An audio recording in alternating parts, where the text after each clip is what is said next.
just going to have a look at the orange shrimp tank. This is the forest tank, which is a 30cm cube. As you can see, most of the algae is gone, pretty much all of it, and that is thanks to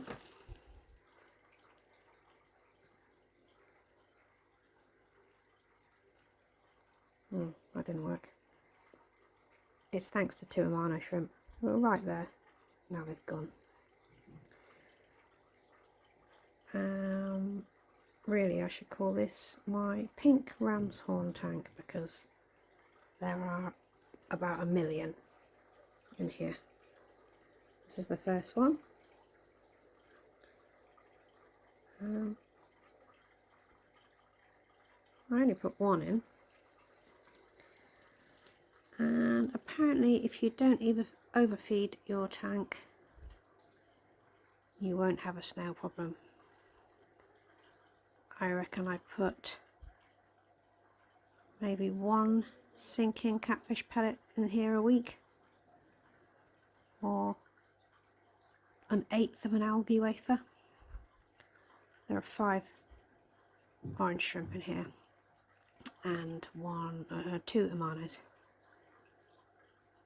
and there was a lot of algae and biofilm, so I really don't feed this tank very much, and it is covered in snails, but I don't actually mind that.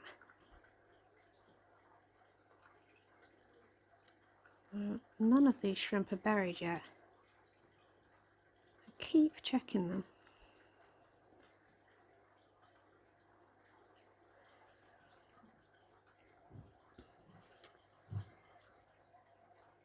So the floating plants, duckweed and Amazon frogbit. For some reason in this tank the frogbit has really long roots, but on all the other tanks it doesn't, and that might be due to the surface movement or lack of surface movement on this tank. There's also 3 axelrodi rasboras in here, blue neon rasboras. There were 4, and 1 seems to have disappeared. They weren't eating very well when I first moved them in here. They seem to be eating alright now. I put a few tiny flakes in for them, so I suppose that is a bit more food going into this tank. There's a really big clump of Monte Carlo just hanging in the water column. It seems to be doing really well there.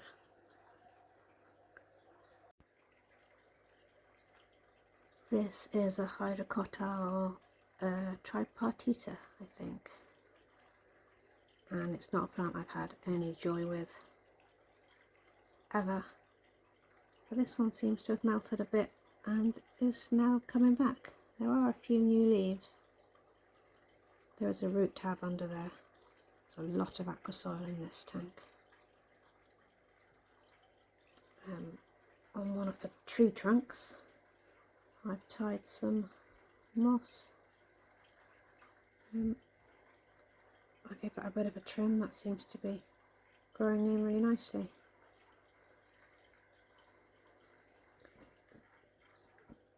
This is dragonstone, and then there's more moss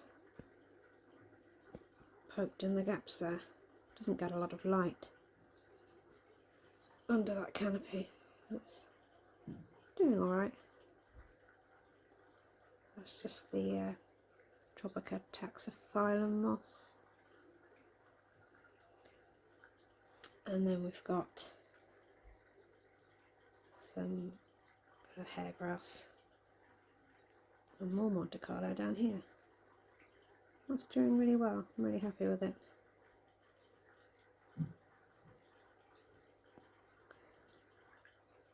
So we've got tree trunks, and then I've just got some branches which I want to add. into the scape to finish it off. Just a little sponge filter in the corner, and I've split the hose so there's also an air stone in there because the sponge filters don't give any surface agitation at all. I can't remember what this stem plant is here, but it looks fairly horrible, so I'm going to pull that out and just replace it with a bit of the old bog standard limner filler.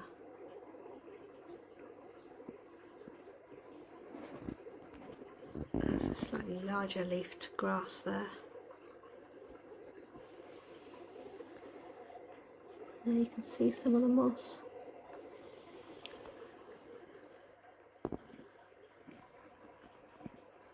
I do want to clean this glass, but I think they might be eating some of the algae off there.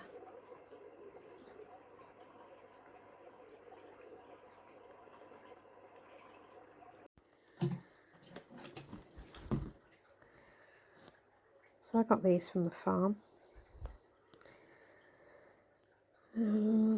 Just going to cut them to size and try a few of them in the tank, see what they look like. If I don't like them, they can come back out.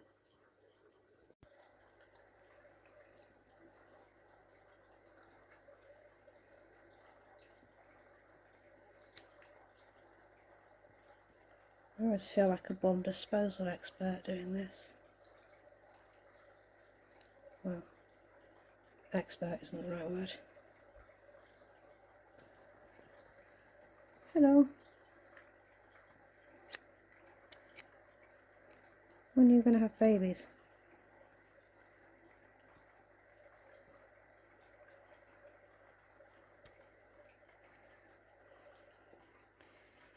Right.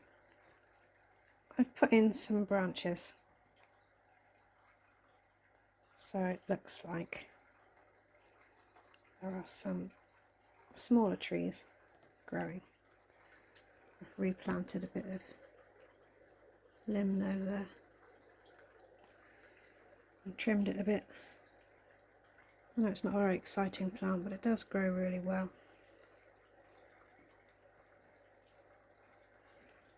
To show you the other side.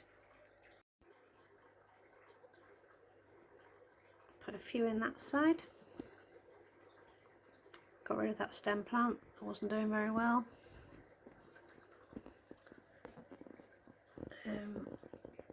Took out some of the really long rooted floating plants. I was going to put them in the bowl in the kitchen, but there were a lot of snails stuck to it, and there are 2 assassin snails in the kitchen. I don't really like feeding them other snails. I know that's nature, but so there we go, let that settle for a bit. I realise that I've got absolutely no chance of catching anything out of there now without taking it all apart. Well, that's okay.